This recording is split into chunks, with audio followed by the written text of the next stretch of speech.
Hi guys, I'm here today to review with you Fantastic Four: Rise of the Silver Surfer.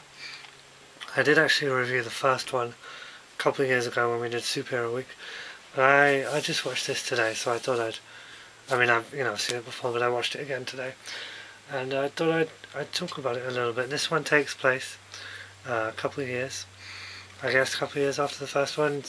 Reed and Sue are getting married. And then there's all these cosmic events and what have you. When the Silver Surfer comes into play a bit, and Galactus is coming down to eat the planet, and Galactus is a giant cloud as opposed to his comic book origins. I think this one's a lot better than the first one. I actually like the first one as well.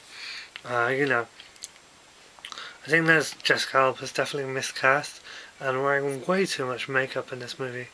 And it just looks like, what happened? What do you do? She looks great in the first one, and then it's just like, but anyways, she's not that great an actor, she hasn't really been hired for acting skills. I think what it does so well in this one, the Fantastic Four feel more like a family, and just kind of a little more playful, a little more fun, and the way they're using the powers, not just for superheroing, but as well for when Sue turns Reed's phone invisible, or his PDA thing invisible, when he's using it too much.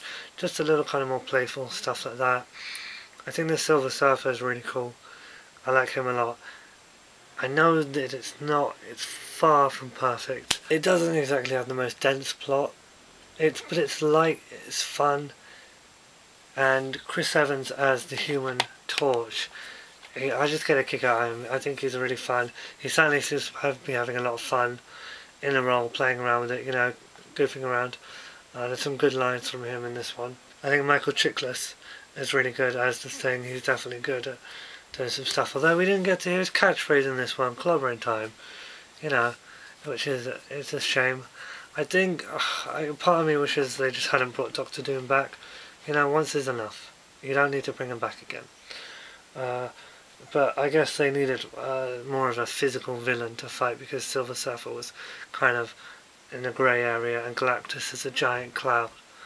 So they needed a physical someone to fight, have a battle with at the end. Andre Braugher plays I think it's an army. He's in the army, and he's sort of a liaison, I guess, with the Fantastic Four. He doesn't really like them. He's good. I like him a lot in Homicide, so I have a soft spot for Andre Braugher. I think that's how you pronounce his name. It's a fun movie. I sit down and watch it. I don't think too much, and I have a good time watching it. And I think, it's got some cool fight scenes. It's got a decent story. It holds together well, and they all feel a bit more comfortable in their roles, as opposed to the first one. Even Jessica Alba, who is kind of the actor, but she's always a little more comfortable in there. And it does leave me thinking, I wish they had made a third one, because they're fun. I like them. I think they're the key word for this one, for these Fantastic Four movies, is fun.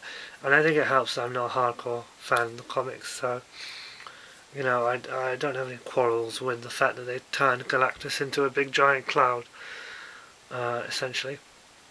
But I do like the movie a lot, and I kind of, there's not a ton you can say on it, so I'm not sure why I chose to review it, but there you go. I think they're doing a reboot, at some point that's been talked about, Fantastic Four Reborn, so I would like them to see, get the casting right, although honestly I don't think you can top Chris Evans as the Human Torch, but there you go.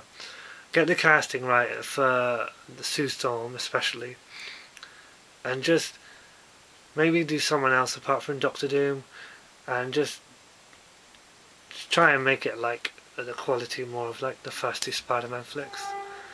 But I think I like the flick, and I'm not going to be. I know people hate the Fantastic Four movies and think they're some of the worst superhero movies, but that's them. This is me.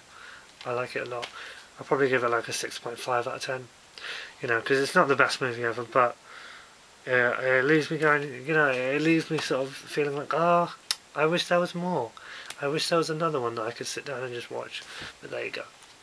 That's my review of Fantastic Four: Rise of the Silver Surfer. Hope you enjoyed it, and I'll see you next week.